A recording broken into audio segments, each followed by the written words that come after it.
A beggar girl with a baby in her arms approached a millionaire who was dining alone, and with tearful eyes she whispered, "Sir, can we have what's left of your plate?" She was starving and had clearly not eaten for days. What the millionaire did surprised everyone. If this story interested you, subscribe to our channel, don't forget to like this video, and tell us which city you're watching us from. We'll keep going. The morning sun barely penetrated the grime-covered windows of apartment 4B in the most forgotten corner of the Bronx. 11-year-old Emma Reynolds adjusted the thin blanket around 6-month-old Noah, whose tiny fingers clutched at her worn sweater. The baby wasn't hers, not by blood, but in every way that mattered, he had become her responsibility. "Is he still sleeping?" Martha Reynolds called weakly from the adjoining room, her voice strained from the effort. "Yes, Grandma, I just fed him the last of the formula," Emma replied, not mentioning that she had diluted it more than recommended to make it last longer. Martha Reynolds, once a vibrant kindergarten teacher, now spent most days confined to her bed, her heart condition worsening with each passing month. The small pension check that arrived on the 3rd of each month was their only lifeline, until last week when Martha had been tricked at the ATM by someone pretending to help. Now, their account was empty, and the next check was still 2 weeks away. Emma gently placed Noah in the makeshift crib, a drawer lined with their softest towels, and walked to her grandmother's bedside. At 68, Martha looked 20 years older, her face etched with the pain of her failing heart and the burden of raising her granddaughter after her daughter, Emma's mother, had abandoned them both when Emma was just 3. "I'm going to find us something to eat today," Emma declared, her blue eyes showing a determination that belied her young age. Martha reached for Emma's hand. "The church pantry." "They're closed until Thursday," Emma interrupted gently, and Mrs. Wilson next door said she couldn't help anymore. Mrs. Wilson had been the one who'd brought Noah to them 4 months ago, claiming his mother was her niece who needed emergency medical treatment. She promised to return in a week. That was the last they'd seen of her, and despite their own struggles, neither Emma nor Martha could bear the thought of calling social services. Noah had become family. "I'm going to Manhattan," Emma announced. "Manhattan? That's too far, too dangerous for a child your age." "I'm not a child anymore, Grandma," Emma said with a sad smile that revealed the truth of her words. At 11, she managed their medication schedule, cooked what little food they had, and cared for an infant, responsibilities that had stripped away her childhood long ago. 3 hours later, Emma emerged from the subway onto the gleaming streets of the Upper East Side, Noah securely fastened to her chest with a makeshift carrier fashioned from an old bedsheet. The contrast between her neighborhood and this one struck her immediately. Clean sidewalks, doormen in crisp uniforms, people in business suits walking purposefully, their faces showing none of the desperate weariness she saw daily in the Bronx. Emma had brought Noah because she couldn't leave him with her grandmother, who lacked the strength to hold him for more than a few minutes. The baby's presence, she hoped, might also awaken compassion in those who saw them. After walking several blocks, receiving mostly averted gazes and occasional looks of disdain, Emma stopped outside a restaurant with large windows. Through the glass, she could see elegantly dressed people dining at tables adorned with fresh flowers and gleaming silverware. Her stomach cramped painfully at the sight of the food. Taking a deep breath, she pushed open the door and stepped inside. The hostess, a tall woman with a tight smile, immediately moved to intercept her. "Excuse me, but please," Emma whispered, clutching Noah closer. "I just need to ask something. Just 1 minute." Something in Emma's voice, not pleading but dignified despite her circumstances, made the hostess hesitate. In that moment of indecision, Emma slipped past her and approached a table where a man sat alone, scrolling through his phone while waiting for his meal. William Parker, CEO of Parker Innovations, was having a particularly frustrating day. At E42, he had built his tech company into a billion-dollar enterprise, but today's failed acquisition negotiations had put him in a foul mood. He looked up, annoyed at the interruption, to find a small girl with intelligent eyes standing before him, a baby strapped to her chest, both dressed in clean but visibly worn clothing. "Sir," Emma said, her voice steady despite the way her heart hammered in her chest. Would it be possible, when you're finished, could we have what's left on your plate? The question hung in the air. William stared at her, taken aback not just by the request, but by the dignity with which it was delivered. There was no self-pity in her eyes, no dramatic plea, just a direct question asked out of genuine need. The restaurant manager appeared at Emma's side. "I'm sorry, sir. I'll have security remove them immediately." William raised his hand, stopping the manager mid-sentence. "That won't be necessary." He looked at Emma more carefully now, noting her thin frame, the protective way she held the baby, and the unmistakable shadow of hunger in her eyes. "Sit down," he said, gesturing to the chair across from him.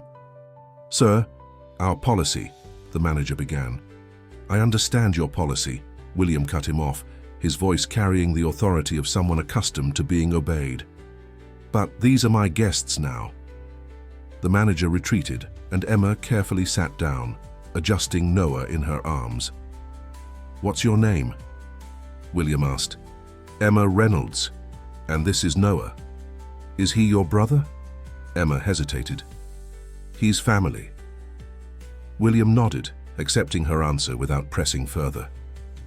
"I'm William Parker," he signaled to the waiter.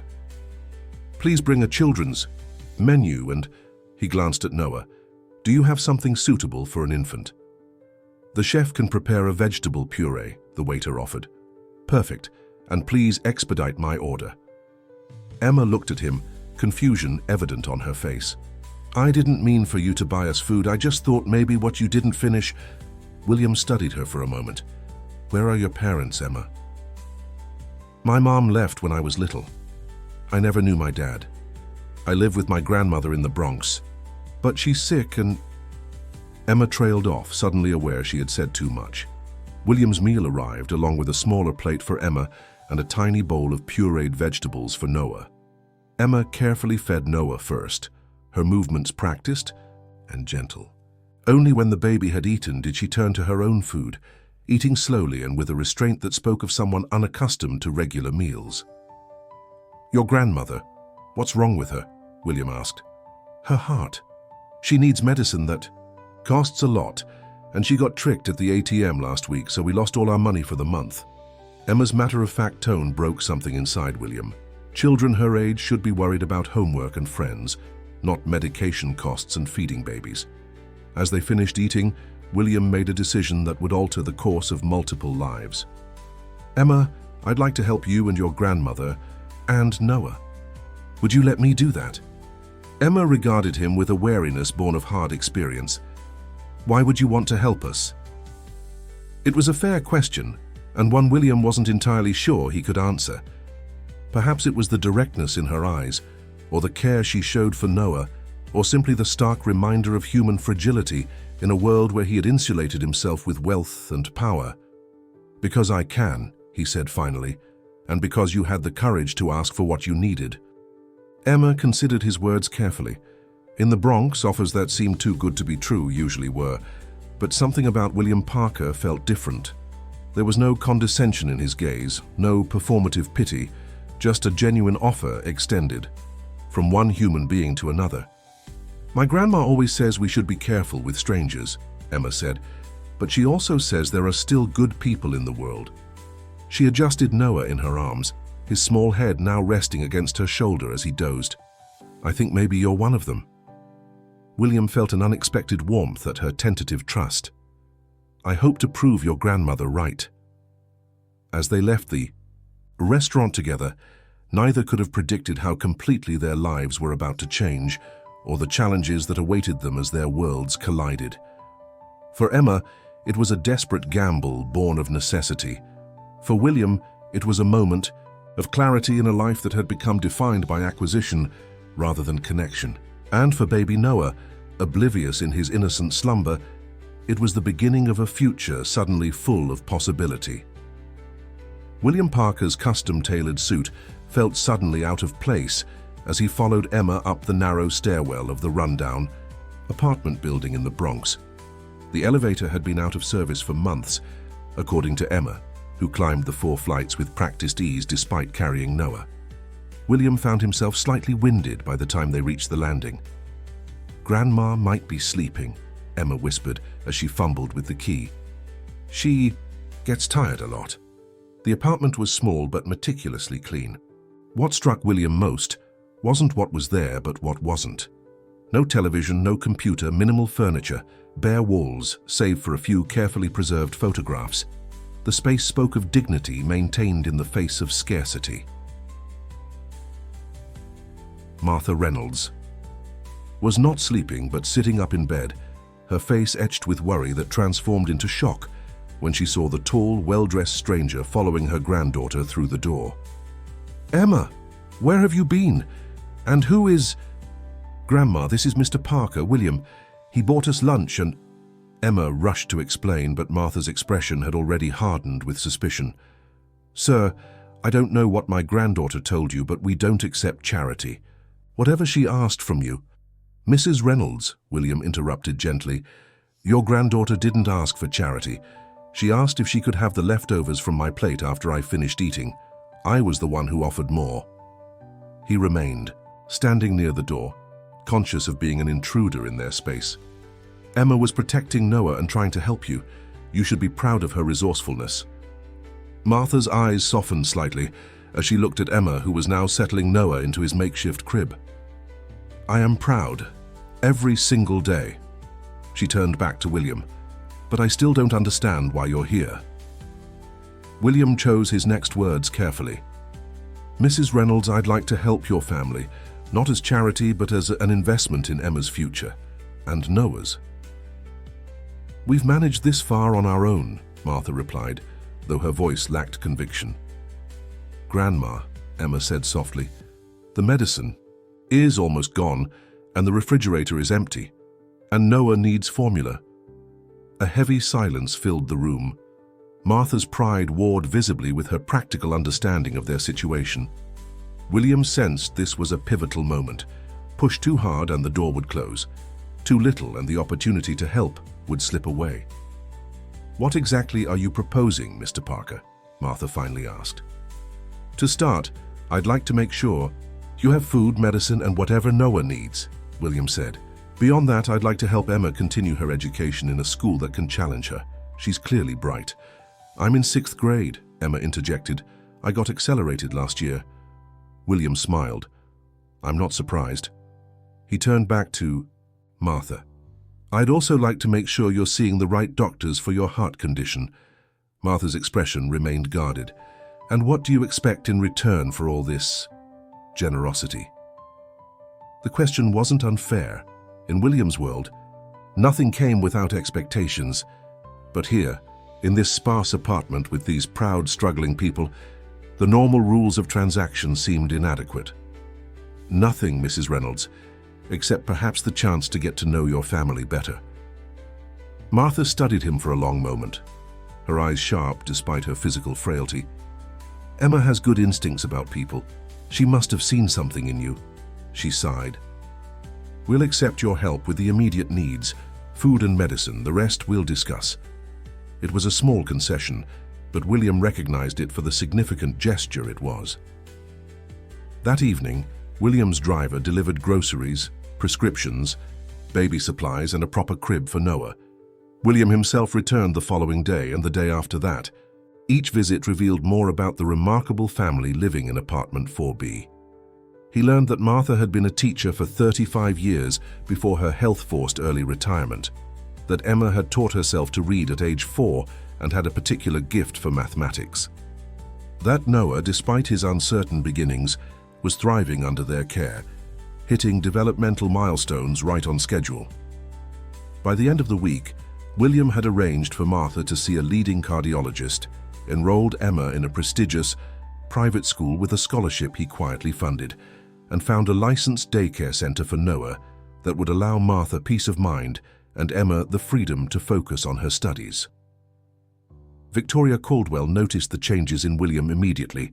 As the marketing director of Parker Innovations and William's sometime companion at social events, she prided herself on understanding him better than anyone. Lately, though, He had been cancelling dinner plans, missing charity galas, and being uncharacteristically vague about his whereabouts. "You've been distracted," she commented over lunch in his office, her tone casual but her eyes watchful. The board members noticed during yesterday's meeting. William looked up from the school brochure he'd been reviewing. "I've had some personal matters to attend to." "Personal matters? That's new for you." Victoria leaned forward, her perfectly manicured fingers adjusting her statement necklace. At 38, she had carefully cultivated her image as the sophisticated, ambitious professional, the perfect complement to William's corporate success. Their relationship remained undefined by mutual choice, but Victoria had long assumed it was moving towards something more permanent. "People change, Victoria. People like you don't change without reason." Her smile remained in place, but her eyes had cooled. "Is there someone new in your life I should know about?" William considered how to answer. The truth that he was increasingly preoccupied with the welfare of an 11-year-old girl, her ailing grandmother, and an abandoned baby would sound bizarre, even to his own ears. "I'm just reassessing some priorities," he said finally. Victoria's phone chimed with a notification. "The Henderson account," she murmured, scanning the message. "They're threatening to pull out if we don't meet their new terms." She looked up. "Whatever's distracting you, William, handle it quickly. We can't afford instability right now." As Victoria left his office, William turned back to the school brochure, thinking of Emma's face when he'd told her about the scholarship. Her initial excitement had quickly given way to practical concerns: the uniform cost, transportation logistics, whether she'd fit in with classmates from wealthy families. Even at 11, she thought, like someone who had learned that hope required careful management. That weekend, William took Emma, Martha, and Noah to Central Park. It was Martha's first significant outing in months, and though she tired quickly, the fresh air brought color to her cheeks. Emma pushed Noah's stroller, a new one William had provided, with a protective vigilance that both touched and troubled him. No child should bear such responsibility. They settled on a bench near the lake, watching model sailboats drift across the water. Noah gurgled happily in Martha's lap, fascinated by the patterns of light and shadow through the trees. "My daughter loved this park," Martha said unexpectedly, her gaze distant, before the drugs took hold of her. William remained silent, sensing that Martha was sharing something important. She was brilliant, like Emma, full of potential. Martha stroked Noah's head gently. But she fell in with the wrong people in high school. By 20, she was addicted. By 23, she'd left Emma with me and disappeared. She looked directly at William. "That's why I worry about Emma getting opportunities that take her too far from her roots. I've seen what happens when the gap becomes too wide to bridge." William considered her words carefully. "I understand your concern, Mrs. Reynolds, but Emma deserves every opportunity." "Martha, please," she corrected him. "And yes, she does. But not at the cost of who she is." She paused. "Why are you really doing all this, William? And don't tell me it's nothing. No one does something for nothing." The question had been circling in William's own mind for days. His life had been defined by strategic decisions, clear objectives, measurable outcomes. This situation defied such parameters. "I've been successful beyond anything I could have imagined," he said slowly. "But lately I've been wondering what it's all for. Meeting Emma, seeing how she cares for you and Noah despite having so little herself. It reminded me that there are more important metrics for success than quarterly earnings." Martha's expression softened. "You're a surprising man, William Parker." "I surprise myself these days," he admitted. Emma returned from buying ice cream, carefully distributing the treats with a seriousness that made William smile. As they sat together on that park bench, the unlikely quartet of a corporate CEO, an ailing former teacher, a prematurely responsible child, and an abandoned baby, something shifted in William's understanding of family. For years, he had defined himself by what he had built and acquired. Now, watching Emma patiently help her grandmother with her ice cream, while keeping a watchful eye on Noah, he began to see that perhaps the most valuable things in life couldn't be earned or purchased at all. What he couldn't see was the familiar figure watching them from a distance, her expression calculating as she took photos with her phone. Victoria Caldwell had followed William, determined to discover what or who had been occupying his attention. What she found was more perplexing than a romantic rival would have been. As she zoomed in to capture the image of William Parker, titan of industry, gently wiping ice cream from a baby's chin, Victoria felt a cold certainty that whatever was happening here threatened everything she had worked for. And Victoria Caldwell had never been one to accept threats passively. Emma stood at the entrance of Westbrook Academy, clutching her new backpack with white knuckles, the imposing brick building with its manicured lawns and carefully tended flower. Beds seemed to belong to another world, one she had only glimpsed through library books and occasional television glimpses. Students streamed past her in their crisp uniforms, their easy confidence a stark contrast to the knot of anxiety in her stomach. "You've got this," William said, standing beside her. He had insisted on driving her himself for her first day, despite her protests that she could manage the subway. "What if they know," Emma whispered, voicing her deepest fear. "Know what?" "That I don't belong here, that I'm from the Bronx, that until last week I was wondering where our next meal would come from." William knelt to meet her eyes, unconcerned about the damage to his expensive suit pants. "Emma Reynolds, you belong anywhere your mind can take you. And from what I've seen, that's pretty much anywhere in the world." He straightened her already perfect tie. "Besides, you're the only sixth grader I know who can calculate compound interest in her head and change a diaper in under 30 seconds. The joke earned him a small smile. Emma took a deep breath and squared her shoulders. "Okay, I can do this." "Of course you can. I'll pick you up at 3:30. William watched her walk through the doors, her stride becoming more confident with each step. Only when she disappeared from view did he return to his car, where his driver waited. "Westbrook Academy costs more than some colleges," remarked Daniel, William's driver of 7 years, and perhaps the closest thing he had to a friend. "Must be some kid." "She is," William said simply, his mind already reviewing the meetings that awaited him at Parker Innovations. "Now let's see if I can focus on work for a change." But focus proved elusive. Throughout his morning meetings, William found himself wondering how Emma was faring with her new classmates, whether she was feeling overwhelmed by the advanced curriculum, if she was eating the lunch he had insisted on adding to her account. "William, are you with us?" Bernard Klein, the company's legal counsel, was staring at him expectantly along with the rest of the executive team. "Of course," William replied smoothly, though he had completely lost track of the discussion. "Please, continue." Victoria Caldwell, seated across the conference table, studied him with narrowed eyes.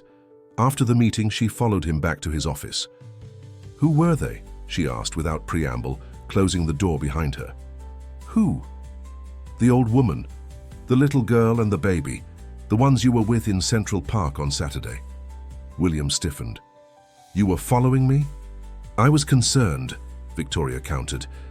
"You've been distracted, cancelling plans, leaving early. That's not like you, William. And now I find you playing happy families with strangers in the park." Her voice took on an edge. "What exactly is going on?" William considered his response carefully. Victoria was not only a key executive in his company, but also someone with whom he shared a complicated personal history. Their relationship had always been convenient rather than passionate. Two ambitious people who understood each other's priorities and respected each other's space, or so he had thought.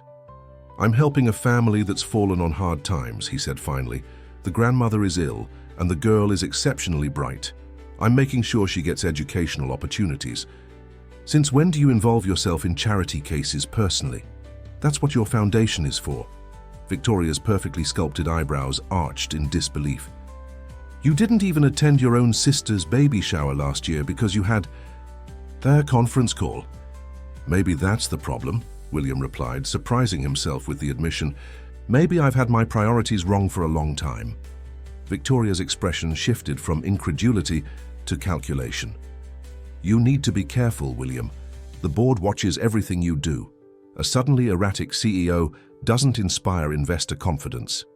"There's nothing erratic about helping people," William said, his tone hardening. Now, if you'll excuse me, I have calls to return. Victoria lingered at the door.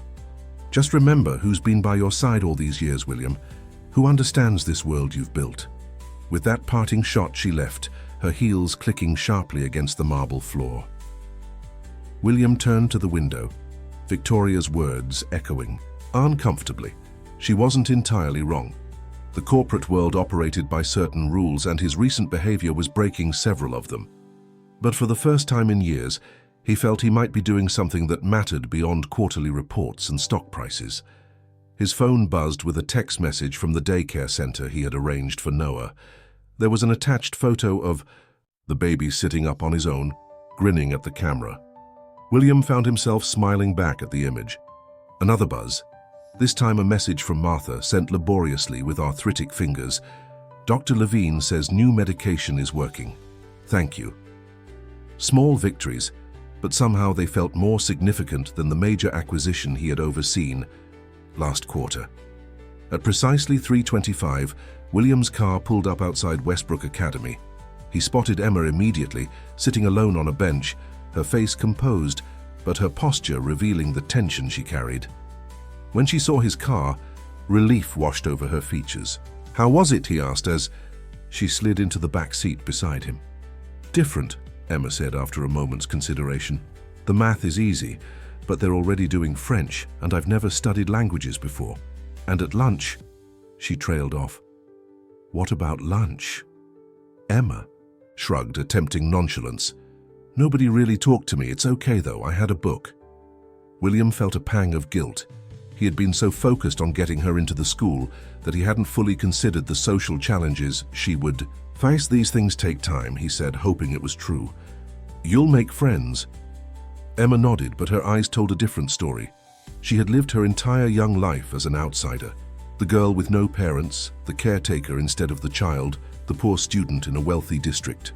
One prestigious school uniform couldn't change that overnight. When they arrived at the apartment, they found Martha in better spirits than she had been in weeks. The new medication was already easing her symptoms, and the home health aide William had arranged was helping with daily tasks, freeing Martha from the physical exertion that had been taxing her weakened heart. Noah crawled enthusiastically toward Emma when she entered, his face lighting up at the sight of her. For the first time that day, Emma smiled fully as she scooped him up. "He rolled from his back to his tummy 3 times today," the health aide reported, "and he's babbling more. Very advanced for his age." William watched as Emma immediately began telling Noah about her day, as if the baby could understand every word. Her ability to care for others despite her own struggles continued to amaze him. Later, as William helped Emma with her French homework at the small kitchen table, he found himself enjoying the simple domesticity of the moment. In his penthouse apartment with its minimalist design and spectacular views, he had every luxury but rarely experienced this kind of uncomplicated warmth. "Mr. Parker," Martha called from her room where she was resting, "will you stay for dinner? Rosa made extra pasta." The invitation was significant, a shift from accepting his help to welcoming his presence. "I'd like that," William replied, surprised by how much he meant it. Over the simple meal, William learned more about Martha's teaching career, Emma's favorite books, and Noah's emerging personality. The conversation flowed naturally, punctuated by Noah's occasional happy squeals and Martha's gentle reminiscences. "You never mention your own family, William," Martha observed as Emma cleared the dishes. William tensed slightly. "Not much to tell. My parents divorced when I was 12. My father remarried and started a new family in California. My mother lives in Connecticut, focused on her charity work. We're not close." "And no family of your own? No wife? Children?" "Never found the time," William answered, the familiar response sounding hollow even to his own ears. The truth was more complicated. His parents' acrimonious divorce had left him wary of emotional entanglements, and his single-minded focus on building his company had provided a convenient excuse to avoid deeper connections.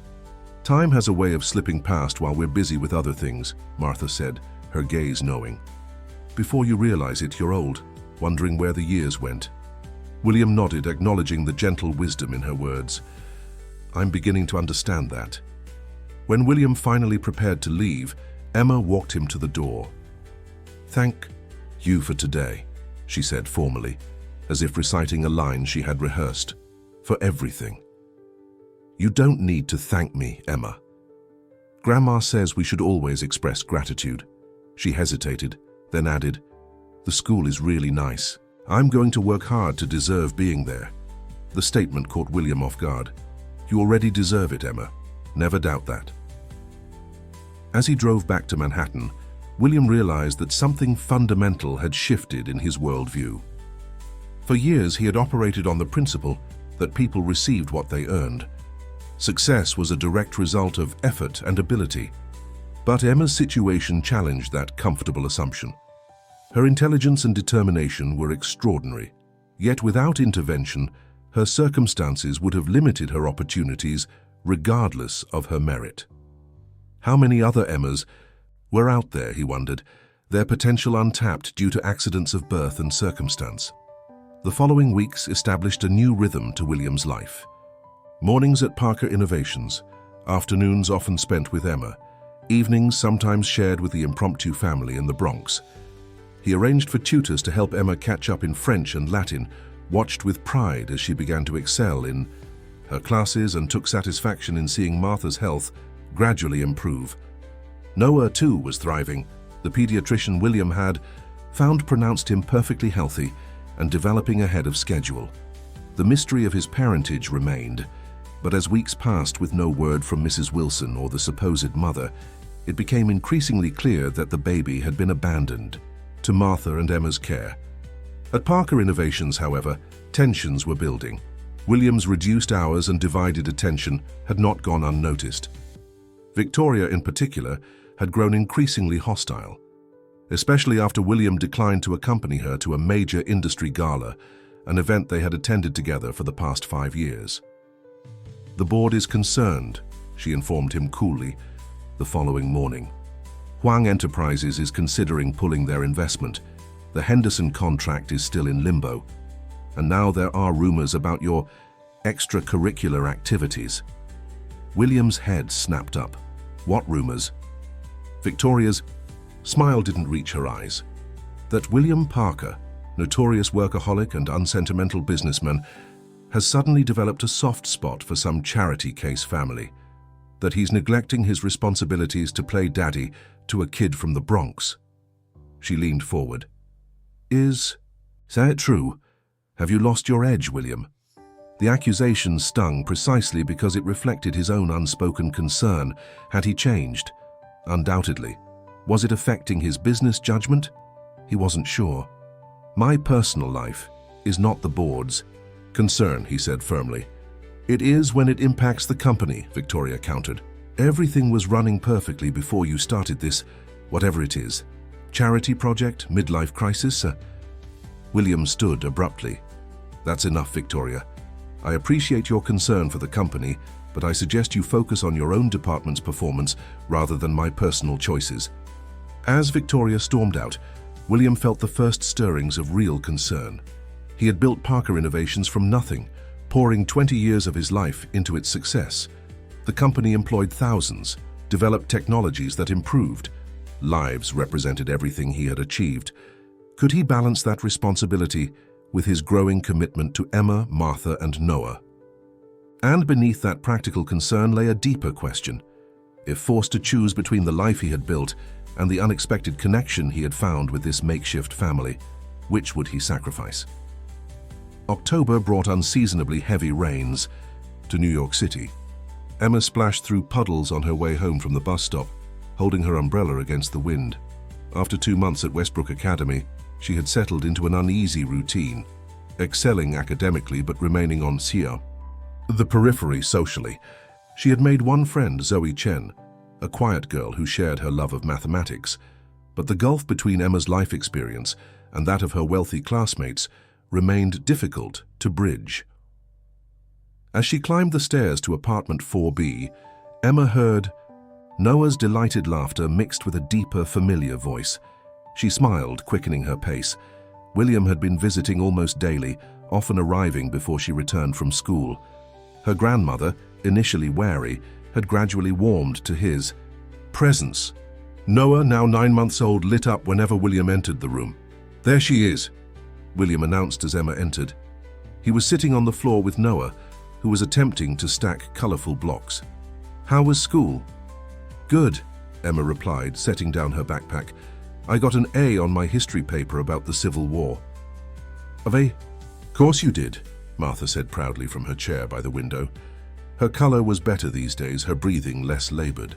The specialist William had found had adjusted her medication, and she was following a carefully monitored treatment plan. William stood, brushing dust from his pants. Despite his formal business attire, he seemed increasingly comfortable in their modest apartment.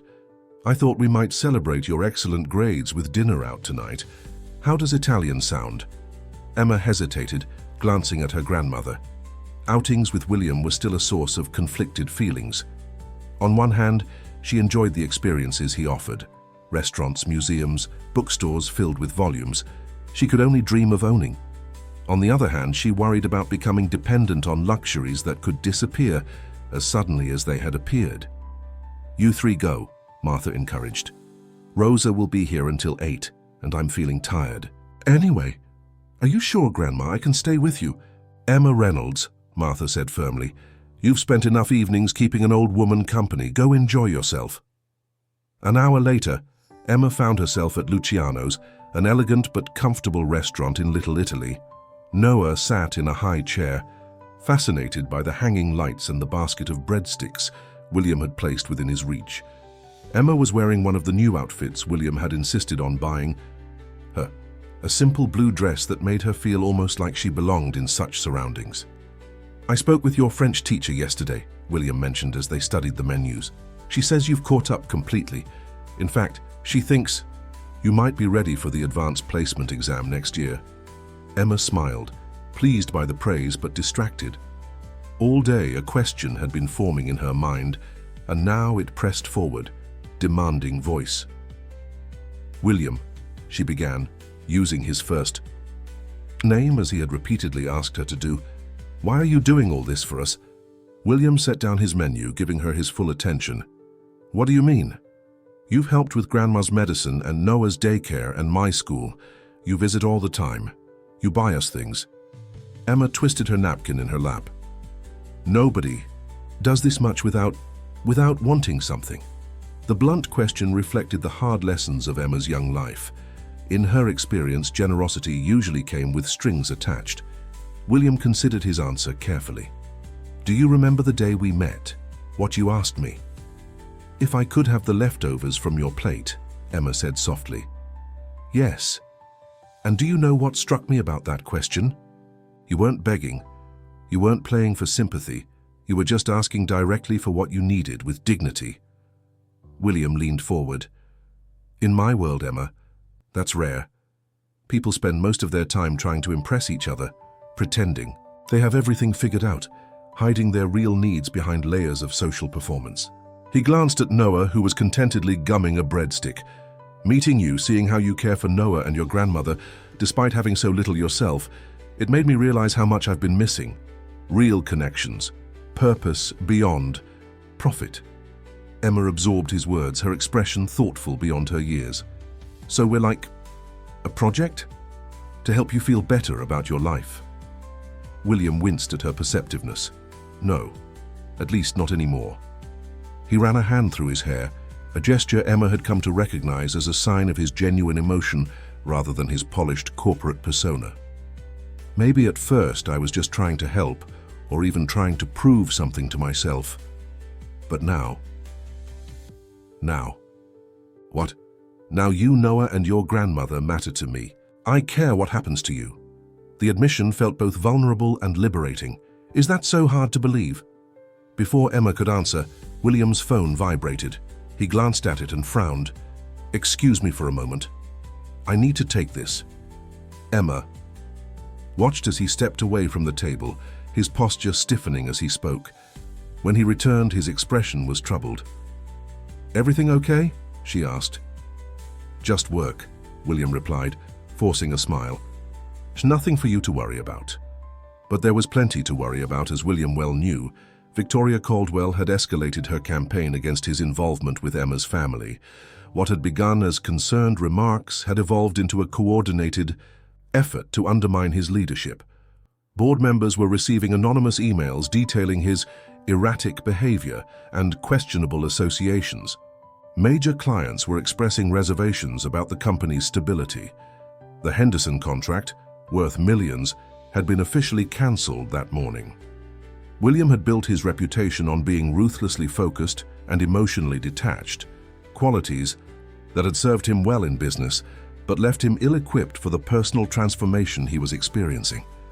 Now those same qualities were being weaponized against him by someone who knew his vulnerabilities intimately.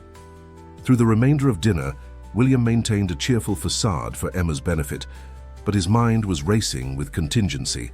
Plans? If Victoria's influence with the board continued to grow, he could face a leadership challenge.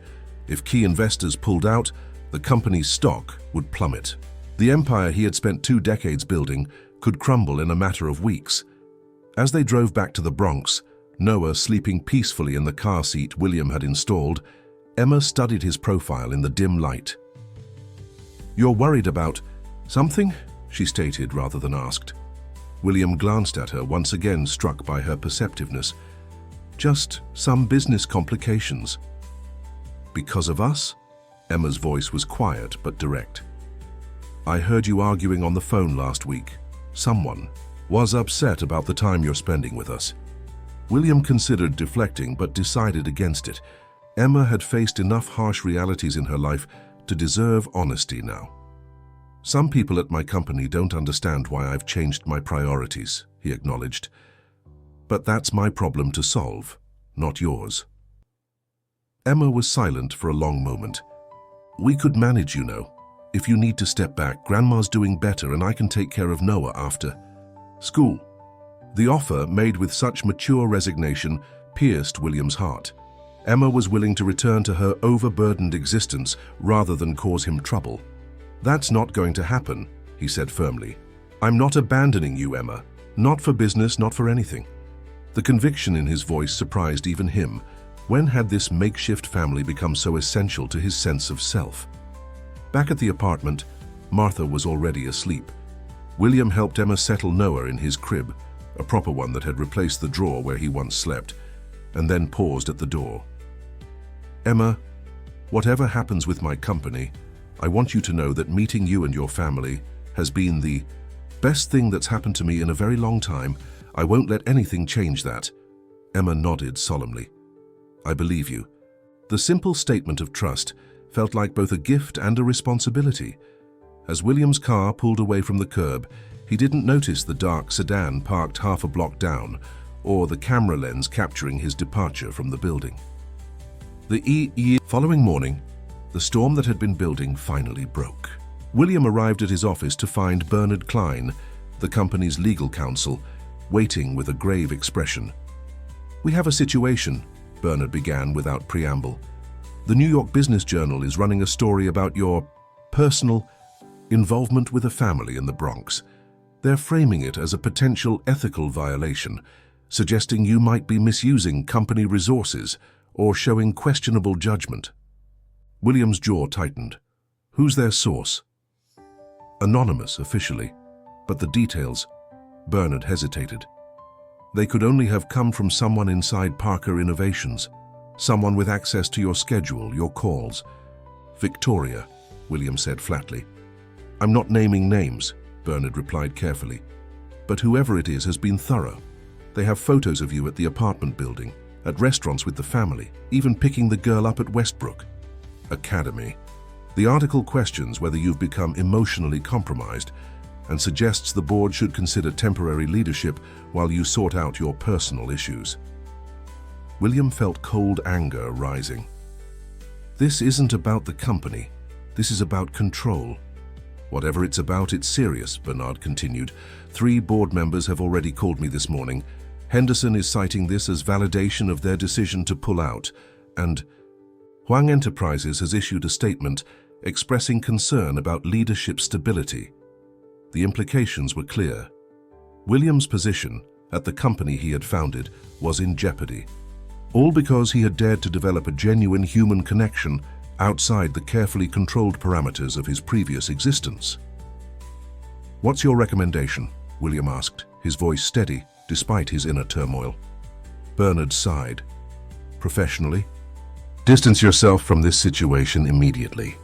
Issue a statement clarifying that your philanthropic interests remain separate from business operations. Attend the Singapore conference next week to reassure international partners." He paused. "Personally, I've known you for 15 years, William. I've never seen you care about anything beyond this company.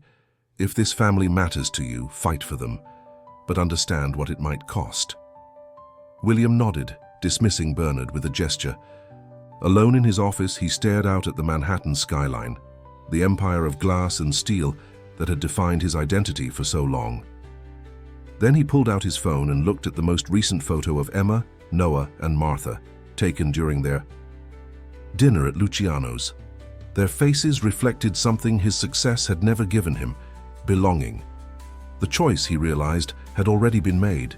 He just hadn't fully acknowledged it until now. His resolve was tested sooner than expected. That afternoon, as rain pounded against the windows of the Parker Innovations conference room, William faced the assembled board members. Victoria sat among them, her expression a careful mask of professional concern. "The company's stability must be our priority," she was saying. "William's recent behavior suggests he may need time to address personal matters. I propose a temporary leadership transition." "That won't be necessary," William interrupted, entering the room with measured confidence. "My personal commitments have not affected my ability to lead this company."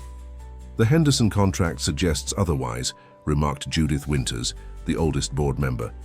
"And these news reports raise concerning questions." William met her gaze directly. "The Henderson contract was lost because they received a better offer from our competitors, information that Victoria was aware of, but apparently chose not to share." He turned to Victoria, whose composure briefly faltered, just as she chose not to mention that the anonymous source for those news reports was her own creation. A murmur ran through the room. Victoria's face flushed with anger. "That's an outrageous accusation." "Is it?" William placed a folder on the table. "These are records of communications between Victoria Caldwell and Jonathan Myers at the Business Journal. My security team obtained them this morning. They detail exactly how this story was constructed and what its intended purpose was." The boardroom fell silent as the implications sank in. Victoria's expression cycled through shock, rage, and finally, calculation. "Even if that were true," she said, recovering quickly, "it doesn't change the facts. You've been neglecting your responsibilities here to play savior to some random family. The girl isn't even related to you. The baby was abandoned." "Enough." William cut her off, his voice dangerously quiet. "My personal life is not subject to board approval. My professional performance, however, is fair game." He turned to address the full board. "Parker Innovations has increased market share by 12% this quarter. Our new tech division is outperforming projections by 17 million. And the Asia-Pacific expansion is proceeding ahead of schedule." He leaned forward, hands planted firmly on the table. "I founded this company. I've led it through recessions, tech bubbles, and market crashes. If any of you feel I'm no longer capable of that leadership, I invite you to review the performance metrics rather than listening to manufactured scandals." The tension in the room was palpable. Finally, Judith Winters spoke. "I think we've been hasty in our judgments, William. Perhaps we should table this discussion until the quarterly reports are finalized." The other board members murmured agreement, avoiding Victoria's furious gaze. As the meeting adjourned, William remained behind, facing Victoria across the now empty conference table. "You won't get away with this," she hissed. "Those people are using you. Can't you see that? They saw an opportunity, and they're exploiting it for all it's worth." William regarded her with something approaching pity. "Is it so impossible for you to believe that people might form connections that aren't based on exploitation? That's a sad worldview, Victoria." "It's a realistic worldview," she snapped. "One you used to share." "Perhaps that's why I was as unhappy as you are," William replied quietly. Victoria gathered her papers with sharp, angry movements. "This isn't over. You've embarrassed me in front of the board, but there are other ways to make you see reason." The threat hung in the air as she stalked out, leaving William alone with the realization that he had neutralized one challenge only to potentially create a more dangerous enemy. His phone chimed with a weather alert.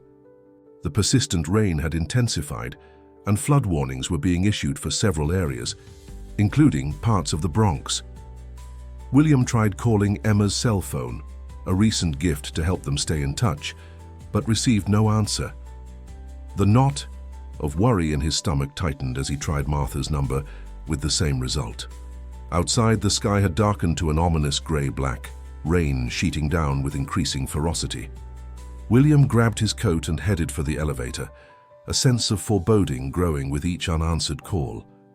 As his car navigated the increasingly treacherous streets toward the Bronx, news reports confirmed his fears. Flash flooding was occurring in multiple boroughs, with particular concern for low-lying areas near the river. Areas exactly like the neighborhood where Emma, Martha, and Noah lived. The Bronx streets had transformed into rushing rivers by the time William's car reached the neighborhood. Abandoned, vehicles sat half-submerged along Morris Avenue, their hazard lights blinking helplessly against the deluge. Daniel, William's driver, slowed to a crawl as the water deepened around the tires. "We can't go much further, sir," Daniel warned, his knuckles white on the steering wheel. "Another block, and we risk flooding the engine." Through the rain-streaked windows, William could see emergency vehicles with flashing lights several blocks ahead, their sirens adding to the chaos of the storm. His phone displayed another attempt to reach Emma, still unsuccessful. "Pull over here," William instructed, already removing his suit jacket. "Wait for me if you can. If the water rises further, get to higher ground and call me when you're safe." "Sir, the police are evacuating this area. You shouldn't—" "I need to find them, Daniel." Something in William's voice silenced further objections. Daniel nodded grimly. "Be careful, sir." The moment William stepped out of the car, the full force of the storm hit him. Rain pelted sideways, driven by gusting winds that made his shirt cling to his skin within seconds.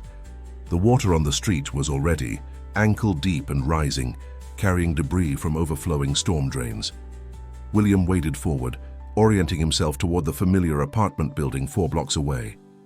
Around him, residents hurried in the opposite direction, many carrying children, or dragging hastily packed bags.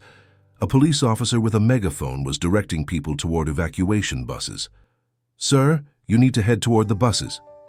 The officer shouted when he spotted William moving against the flow of evacuees. "I'm looking for a family in building 1223. William called back, having to raise his voice against the howling wind. "An elderly woman, a young girl, and a baby." "That building's being evacuated now. If they're not out yet, emergency services will get them." The officer gestured emphatically toward the buses. "This area is flooding rapidly. You need to leave." William hesitated only briefly before continuing forward. If Emma, Martha, and Noah were already safely evacuated, he would find them at the shelter. If not, the thought spurred him to move faster, pushing against the current that now reached mid-calf. By the time he reached the apartment building, the water level outside had risen to his knees, and he could see it seeping into the ground floor. The building's lobby was in chaos. Residents descended the stairs in a steady stream, carrying whatever possessions they could manage. A firefighter was helping an elderly man down the last few steps. "I'm looking for the Reynolds family," William said, approaching the firefighter. "Apartment 4B, an older woman with heart problems, a girl and an infant." The firefighter shook his head. "4th floor is being cleared now. Haven't seen anyone matching that description come down yet." He eyed William's drenched business attire. "You family?" "Yes," William answered without hesitation. "I need to get up there." "Sir, we're handling the evacuation. If you'll just—" William was already pushing past, taking the stairs 2 at a time. The stairwell was crowded with descending residents, many looking frightened and disoriented. He pressed himself against the wall to allow them passage while continuing upward. The 4th floor hallway was eerily quiet compared to the commotion below. William moved quickly to apartment 4B, finding the door unlocked, a worrying sign. Inside, the apartment was dimly lit, the electricity apparently affected by the storm. "Emma? Martha?" William called out, water dripping from his clothes onto the worn carpet. "William?" Emma's voice came from Martha's bedroom, tight with fear but controlled. "In here." He found them in the bedroom, where Martha lay on the bed, her breathing labored and her face ashen. Emma stood beside her, one hand on her grandmother's forehead, the other clutching Noah to her chest. The baby was unusually quiet, as if sensing the gravity of the situation. "The building's being evacuated," William said, moving quickly to Martha's side. "The streets are flooding. We need to get you all out of here." "I tried to get Grandma ready," Emma explained, her voice steady despite the fear in her eyes. "But she got dizzy when she stood up and then she couldn't catch her breath. I was afraid to move her." William gently took Martha's wrist, noting her rapid, irregular pulse. Her medication and oxygen were nearby. Emma had clearly been trying to stabilize her condition. "Martha," he said gently, "we need to get you to safety. The building isn't safe right now." Martha's eyes fluttered open, recognition dawning as she focused on him. "William, you came." "Of course I came." He squeezed her hand. "Can you walk if I help you?" Martha tried to sit up but fell back with a gasp. "I don't think so."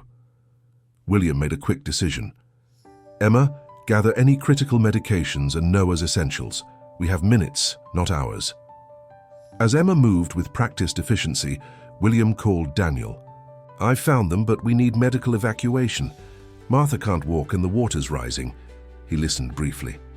"Understood. We'll be on the roof."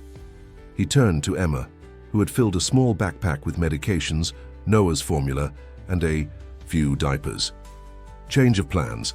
The streets are too flooded for an ambulance. We're going to the roof for helicopter evacuation." Emma's eyes widened, but she nodded, her trust in him evident. William carefully lifted Martha, who felt alarmingly light in his arms. Her breathing was shallow, her skin cool to the touch despite the humid air. "Emma, lead the way. Stay close." The key. Hallway was now completely deserted, emergency lighting casting eerie shadows on the walls. The stairwell beyond the fourth floor was rarely used and poorly maintained, but it offered their only route to the roof. Emma climbed steadily, Noah secured against her chest, the backpack bouncing against her shoulders. William followed, each step careful as he carried Martha's fragile form. By the time they reached the roof access door, his arms were burning with exertion, but his grip remained sure. The roof was a flat expanse of tar and gravel, offering a panoramic view of the disaster unfolding across the borough. Streets had disappeared beneath muddy water that continued to rise. In the distance, emergency lights pulsed through the rain, and the occasional spotlight from rescue helicopters swept across darkened buildings. "Over here," William directed, moving toward the center of the roof where they would be most visible. "Emma, take out your phone. Turn on the flashlight function and wave it when you hear a helicopter." They waited in the punishing rain, William sheltering Martha as best he could with his body, Emma holding Noah beneath her jacket while scanning the sky. Minutes stretched interminably, marked only by Martha's increasingly labored breaths and the steady drumming of rain. William's phone rang. Daniel. "The emergency services are overwhelmed," his driver reported. "It could be hours before they reach your location." William made another call, this one to a number few people possessed. "Jason, it's William Parker. I need the company helicopter at coordinates I'm sending now. Medical emergency. Yes, I understand the risk. Double the pilot's fee, triple it if necessary." Emma looked at him with a mixture of hope and uncertainty. "Is someone coming?" "Yes," William assured her, though he knew the corporate helicopter wasn't designed for rescue operations, especially in these conditions. "Help is coming." They huddled together as the storm continued its assault. Martha drifted in and out of consciousness, each period of awareness shorter than the last. Noah remarkably remained calm, his small body warm against Emma's chest. "William," Emma said suddenly, her voice barely audible above the wind, "if something happens, If Grandma doesn't— Don't, William interrupted firmly. Your grandmother is going to be fine. We're all going to be fine. Emma nodded, but her eyes held the knowledge of someone who had learned early that reassurances didn't always translate to reality. But if something does happen, promise me Noah won't end up in the system. Promise you'll make sure he's okay. The request struck William with the force of a physical blow. Even now, facing her own possible loss, Emma's concern was for the abandoned child she had taken as her own. I promise, Emma. But nothing's going to happen to your grandmother, or to you, or to Noah. He placed his free hand on her shoulder, feeling her small frame tremble beneath his touch. We're a family now, all of us, and I protect my family. The word hung between them, fragile and powerful. Family, not by blood or law, but by choice and circumstance, and something deeper that defied easy definition. 20 minutes later, they heard it, the rhythmic thump of helicopter blades cutting through the storm. Emma immediately began waving her phone's light in wide arcs above her head. The sound grew louder, and then the helicopter appeared, its searchlight sweeping the rooftops until it found them. The Parker Innovations logo was visible on the helicopter's side as it hovered, fighting the crosswinds to maintain position. A rescue harness was lowered, followed by a medically equipped basket stretcher. Emma first with Noah, William shouted above the rotor noise, helping her secure the baby and then herself into the harness. He watched, heart in his throat as they were lifted into the hovering aircraft. The basket came next. With infinite care, William transferred Martha onto it, securing the straps across her still form. As the basket was raised, William caught a final glimpse of Martha's face, pale but peaceful, as if she had surrendered to forces beyond her control. When the harness returned for him, William didn't hesitate. The ascent was rough, the helicopter buffeted by unpredictable gusts that made the harness swing alarmingly. Rain lashed at him, nearly blinding him until strong hands reached down to pull him into the aircraft's relative safety. Inside, he found Emma holding Noah tightly while a paramedic, apparently part of the helicopter crew, worked on Martha. The interior was cramped, not designed for medical transport, but the pilot had clearly made emergency accommodations. How is she? William asked, moving to Emma's side. The paramedic glanced up from attaching an oxygen mask to Martha's face. Pulse is weak but steady. Oxygen saturation is low. She needs a hospital ASAP. We're heading to Mount Sinai, the pilot's voice came through the headset William had been handed. 8 minutes out. Weather's causing some delays, but they're expecting us. William nodded his thanks, then turned to Emma. Her clothes were soaked, her hair plastered to her head, but her eyes were clear and focused on her grandmother. You did everything right, he told her, wrapping an emergency blanket around her shoulders, getting her medication, keeping Noah safe, being ready when help arrived. Emma leaned against him, the gesture more eloquent than words. Noah, sensing the shift in tension, had fallen asleep, in her arms, his small chest rising and falling in peaceful rhythm. The helicopter banked sharply, beginning its approach to the hospital helipad. Below them, the city lights glimmered through the rain, a constellation of human resilience against the storm's fury. We're going to be okay, Emma said quietly, an echo of William's earlier reassurance. But her words carried a question too, a need for confirmation that this fragile thing they had built together would survive. Yes, William answered, his arm tightening around her shoulders. We are. The hospital erupted into action the moment they landed. Martha was whisked away to the cardiac unit, accompanied by a team of specialists alerted by William's advance call. Emma, Noah, and William were led to a private waiting area where dry clothes had already been arranged, another result of William's influence. Hours passed in the sterile quiet of the hospital. Noah was examined and pronounced healthy despite the ordeal. Emma refused to leave the waiting area even to change, insisting on remaining where news of her grandmother would come first. It was past midnight when the doctor finally appeared, her face revealing nothing as she approached. Mr. Parker, I'm Dr. Lynn, cardiology. William stood, Emma immediately at his side. How is she? Mrs. Reynolds experienced acute heart failure. exacerbated by stress and exposure, Dr. Lin explained. We've stabilized her condition, but she'll need to remain hospitalized for at least a week. After that, she'll require significant changes to her living situation, a ground floor residence or building with reliable elevator service, minimal physical exertion, regular medical monitoring. Emma's hand found William's, her fingers cold but her grip strong. But she'll recover. Dr. Lin's expression softened as she addressed Emma directly. Your grandmother is remarkably resilient. With proper care, yes, she should recover, but her heart has sustained damage. Her condition will require management for the rest of her life. The prognosis hung in the air, not a death sentence, but a fundamental restructuring of Martha's future, and by extension, Emma's and Noah's as well. Can we see her? Emma asked. Briefly, Dr. Lin agreed. She's conscious but very weak. Try not to excite her. Martha lay amid a tangle of monitoring equipment, her small frame nearly lost in the hospital bed.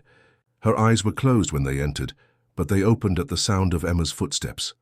There you are, Martha whispered, her voice barely audible above the beeping machines. All my treasures, safe and sound. Emma moved to the bedside, carefully, taking her grandmother's hand. The doctor says you're going to be okay, Grandma. You just need to rest. Martha's gaze shifted to William, who stood slightly behind Emma, with Noah sleeping against his shoulder.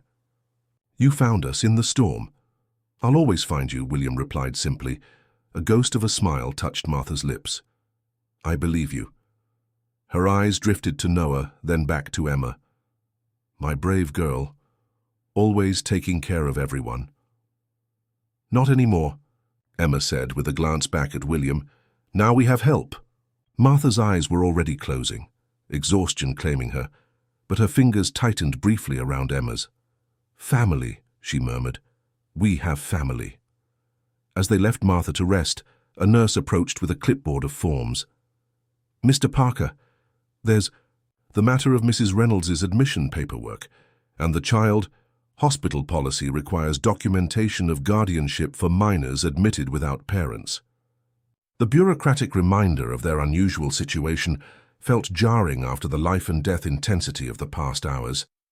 Emma tensed beside him, the spectre of official scrutiny raising all her old fears about Noah's precarious status. William placed a reassuring hand on her shoulder. I'll handle the paperwork. Emma, why don't you and Noah get some rest in the family room? I'll join you soon. As the nurse led him toward the administration office, William made a series of calls to his lawyer, to his assistant, to contacts in city government. By morning, temporary guardianship arrangements would be in place. Martha's medical care would be fully covered, and the foundations would be laid for more permanent solutions. In the quiet family room, he found Emma curled on a sofa with Noah, nestled against her. Both were finally sleeping, their faces peaceful in repose.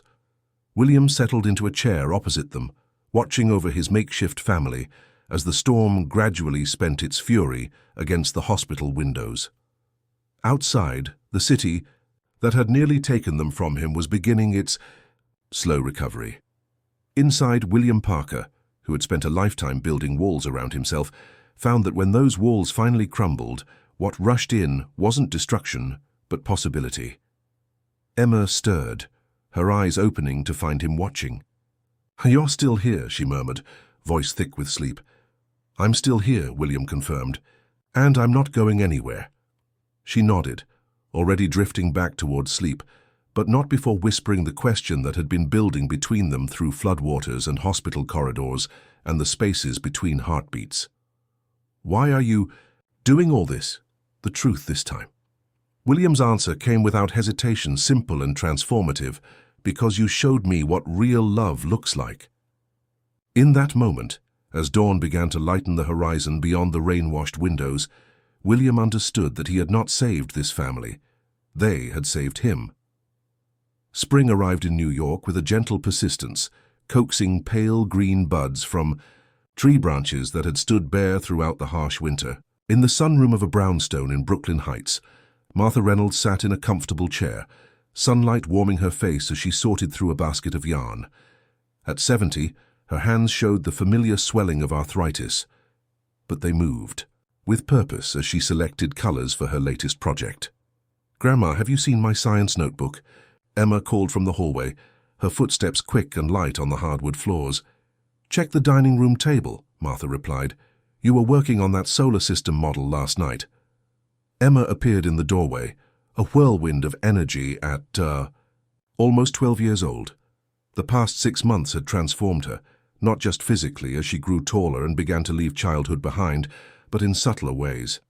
The wariness that had once shadowed her eyes had softened. She still carried responsibility beyond her years, but it no longer bent her shoulders with its weight. "Found it," she announced triumphantly, waving the notebook. "William's picking me up in 10 minutes. We're going to the planetarium after school for research." Martha smiled at her granddaughter's enthusiasm. "Make sure Noah's lunch is packed for daycare. And don't forget your medication, I know." Emma crossed the room to kiss Martha's cheek. "Second shelf in the refrigerator with the blue label. William already set the reminder on his phone and yours." The sound of small feet padding down the hall heralded Noah's arrival. At 15 months he was walking confidently, his chubby face alight with the joy of newfound mobility. He made a beeline for Emma, arms raised in silent demand. "Hey, little guy," Emma said, scooping him up with practiced ease. "Ready for daycare? Miss Sophia said you were stacking blocks 6 high yesterday. That's pretty impressive." Noah babbled, happily in response, his vocabulary still limited but his comprehension growing daily. Emma carried him to the kitchen, continuing their one-sided conversation about the day ahead. Martha watched them go, marveling at how completely their lives had transformed since the night of the flood. The hospital stay had lasted 2 weeks. Rather than the predicted one, her heart requiring more intensive treatment than initially thought. During that time, William Parker had moved mountains. The brownstone where they now lived had been purchased and renovated specifically to accommodate Martha's needs. No stairs to navigate, wider doorways for the occasional wheelchair days, a state-of-the-art security system, and a garden that bloomed even in early spring. It was more luxury than Martha had ever imagined for herself, but she had come to accept it not as charity, but as an expression of the family they were creating. Together. The doorbell rang, followed by the sound of a key in the lock. William had insisted they all have keys to what he called our home, though he maintained his Manhattan penthouse for late work nights and business meetings. "Good morning," William called, his footsteps approaching the sunroom. He appeared in the doorway, impeccably dressed as always, but with a relaxed demeanor that had been absent when they first met him. "How are you feeling today, Martha?" "Better than a woman my age has any right to," she replied with a smile. "Dr. Patel says my numbers are improving, though I suspect that has less to do with medicine and more to do with peace of mind." William nodded, understanding the deeper meaning behind her words. Before he could respond, Emma appeared with Noah in one arm and her backpack slung over the opposite shoulder. "Ready," she announced. "Noah's lunch is packed, and I made sure." "Grandma has her phone and emergency button within reach." "Excellent work, as always," William replied, taking Noah from her arms. The baby immediately grabbed his tie, a daily ritual that William pretended to protest but secretly enjoyed. "And how's my little businessman today? Planning any hostile takeovers at daycare?" Noah's delighted giggle filled the room, a sound that never failed to lighten the atmosphere. William gently disentangled his tie from the baby's grip and handed him back to Emma. "We should get going if we're going to drop Noah off and get you to school on time," he said. "Martha, Rosa will be here at 10 for your physical therapy, and I've arranged for lunch delivery at noon." Martha waved them off with fond exasperation. "I managed a classroom of 30 kindergarteners for 35 years. I think I can handle a morning alone." "Of course you can," William agreed, "but humor me anyway." After they left, Martha sat in the quiet sunroom, reflecting on the journey that had brought them here. The legal processes had been complex, establishing William as Noah's legal guardian, ensuring Emma's educational future, creating a trust for Martha's medical needs. But the emotional journey had been even more intricate, as 4 disparate individuals learned to function as a unit, their lives interwoven by choice rather than obligation. Victoria Caldwell had made one final attempt to discredit William, leaking details of his unofficial adoption of a welfare family to several prominent business publications. The story had indeed run, but with an unexpected twist. Instead of scandal, the media had framed it as a heartwarming tale of corporate responsibility and personal redemption. William Parker, the ruthless businessman, had revealed a human side that resonated with the public. Martha smiled at the memory of Victoria's face when William had appointed her to lead the company's new community engagement division, a role that effectively sidelined her from core operations, while making it impossible for her to decline without appearing petty. It was the kind of elegant solution that revealed William's strategic mind, while also demonstrating his growth beyond mere retaliation. The doorbell rang, interrupting Martha's reflections.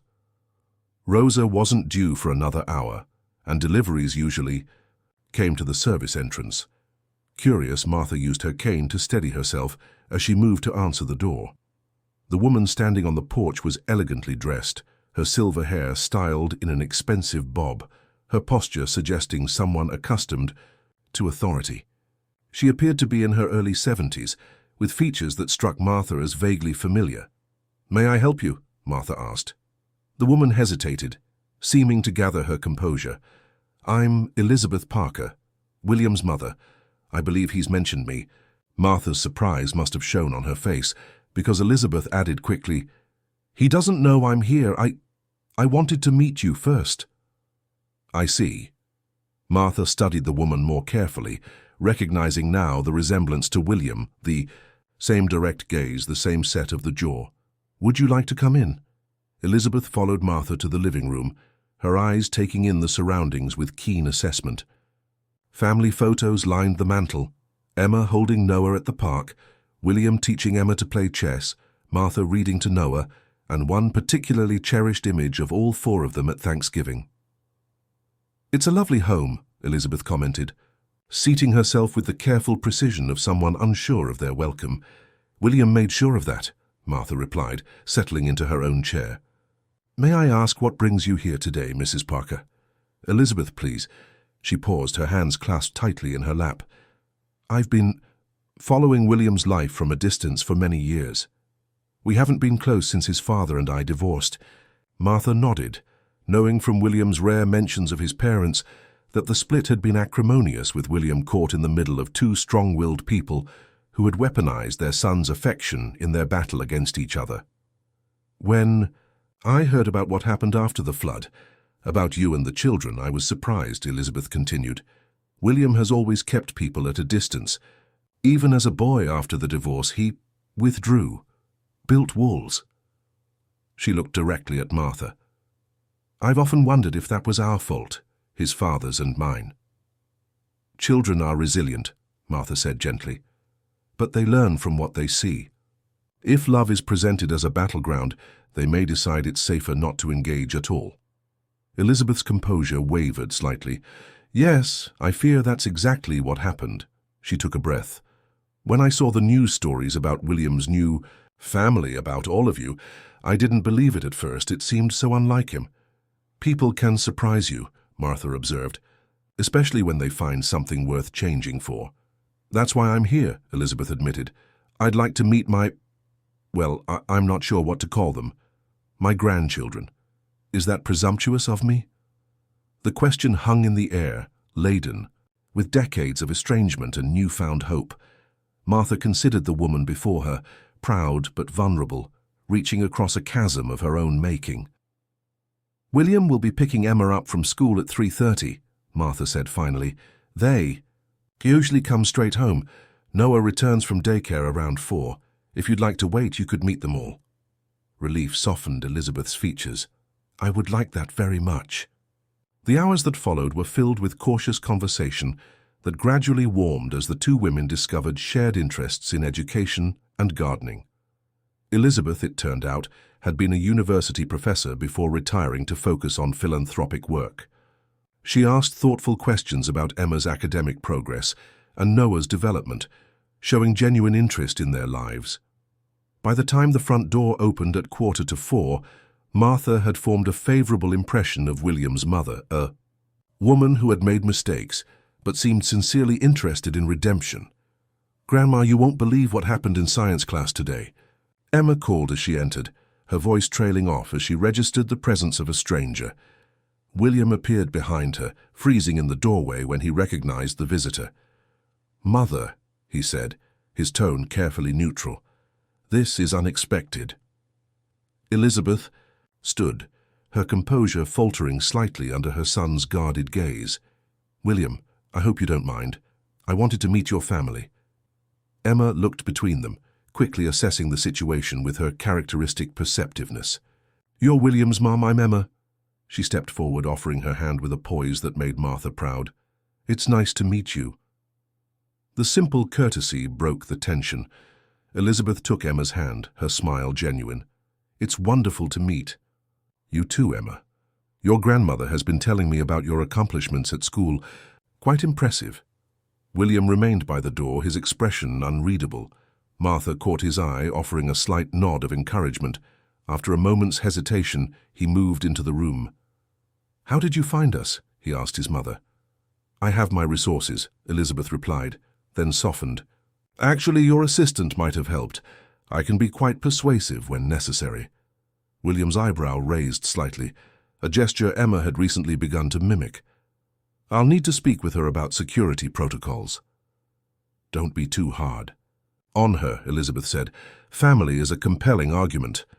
The word hung between them, weighted with history and possibility. Emma, sensing the undercurrents, took charge of the situation with her usual practicality. "We're going to pick up Noah from daycare soon. Would you like to come with us, Mrs. Parker? He's really cute and he just learned to say book and more and up." Elizabeth glanced at William, seeking permission. After a moment, he nodded slightly. "We'll take my car. There's a car seat, installed already." The outing to the daycare center marked the beginning of a careful reconciliation. Elizabeth proved to be a natural with Noah, who was initially shy but quickly warmed to her when she produced a small wooden toy from her purse, a carved elephant that had once belonged to William as a child. "You kept that?" William asked, watching his mother show Noah how the elephant's trunk moved up and down. "I kept everything," Elizabeth replied quietly. "Every school report, every photograph, every memory." Over dinner, which Elizabeth had been invited to join, the conversation gradually eased into more comfortable rhythms.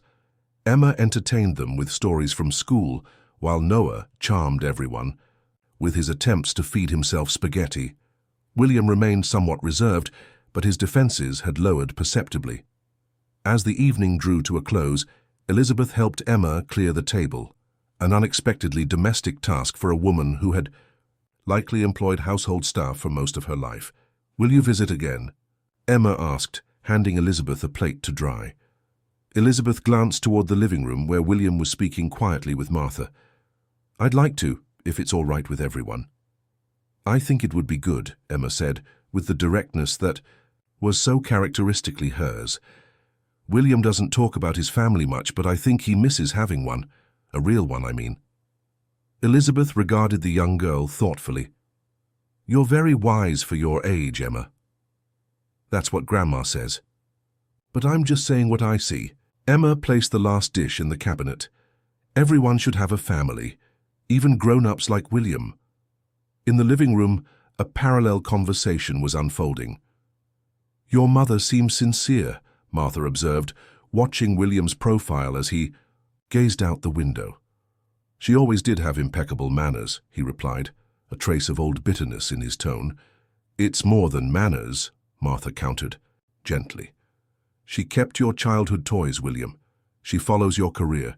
She's here, reaching out." William turned to face her, his expression troubled. After 20 years of silence. "Better late than never," Martha held his gaze. "Trust me. On this, I've lived long enough to know that few regrets cut deeper than the connections we fail to mend when we have the chance." Before William could respond, Emma and Elizabeth returned from the kitchen. Noah had fallen asleep on the sofa, his small body curled around the wooden elephant. "I should be going," Elizabeth said, gathering her purse. "Thank you for allowing me to intrude on your evening." William walked his mother to the door. Their conversation too quiet for the others to hear. When he returned, his expression was thoughtful. "Is she coming back?" Emma asked directly. "Sunday," William replied. "For lunch." The months that followed brought gradual but significant changes to their expanding family circle. Elizabeth became a regular visitor, eventually establishing a genuine bond with Emma, who appreciated her extensive knowledge of art and literature. With Noah, Elizabeth discovered a playful side of herself long suppressed by social expectations and professional demands. Her relationship with William evolved more slowly, decades of distance not easily overcome. But as summer approached, their interactions became noticeably warmer, marked by inside jokes and shared references that hinted at healing old wounds. William's professional life had also transformed. Parker Innovations had launched a major initiative focused on educational technology for underserved communities, a project inspired directly by his experiences with Emma. The company's philanthropic footprint had expanded, now including substantial funding for heart research and family support services. Most significant, however, was the change in William himself. The driven, isolated executive had given way to a man who regularly left work by 5 to attend Emma's school events or take Noah to the park. His management style had softened, allowing more collaborative decision-making and a healthier company culture. Employees who had once feared his exacting standards now appreciated his newfound balance of excellence and humanity. On a warm June evening, as golden light streamed through the windows of the brownstone, William called a family meeting in the living room. Martha, Emma, and Noah gathered with curious expressions, while William remained standing, uncharacteristically nervous. "I have something important to discuss with all of you," he began. "As you know, legally speaking, our situation is unconventional. Noah is under my guardianship. Emma is in Martha's care, and we're all living together by mutual agreement." Emma's face showed immediate concern. "Is something wrong? Are they trying to separate us?" "No, nothing like that," William assured her quickly. "Quite the opposite, actually." He took a deep breath. "I've been working with my lawyers to create a more permanent arrangement. If you all agree, I'd like to formally adopt Noah." Noah, playing on the floor with blocks, looked up at the sound of his name, offering a sunny smile that tugged at everyone's hearts. "And Emma," William continued, his voice softer now, "I'd like to become your legal guardian as well. Martha would remain your grandmother and legal parent, but I would share responsibility for your care and future." Emma's eyes widened. "You want to adopt me too?" "In essence, yes," William replied, "but only if that's what you want. This would be your decision entirely." Emma was silent for a long moment, processing the implications. Would I call you Dad?" The question caught William off guard, emotion making his voice rough. "You could call me whatever feels right to you, Emma. William is fine. But if you wanted to call me Dad someday, I would be honored." Martha watched her granddaughter closely, ready to support whatever decision she made. Emma had faced so many adult choices in her young life.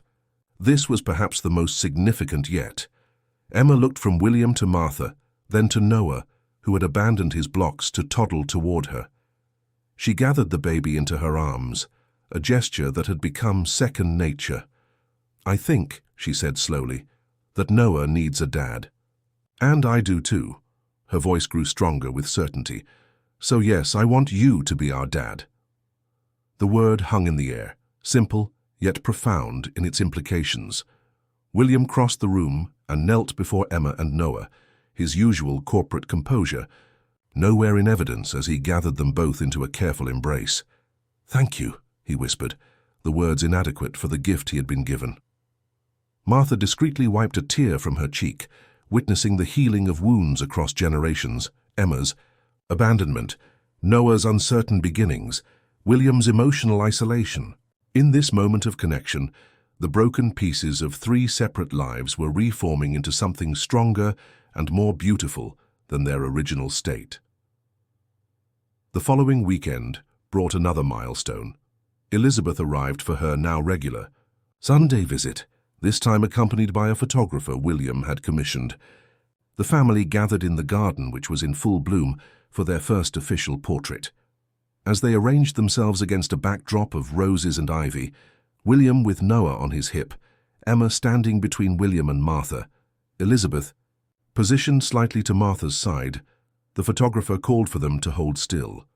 In that suspended moment, with late afternoon sunlight gilding their faces, William looked at the unlikely constellation of people who had become his family. Martha, whose wisdom had guided them through the transition from strangers to kin. Emma, whose courage and compassion had cracked open his carefully guarded heart.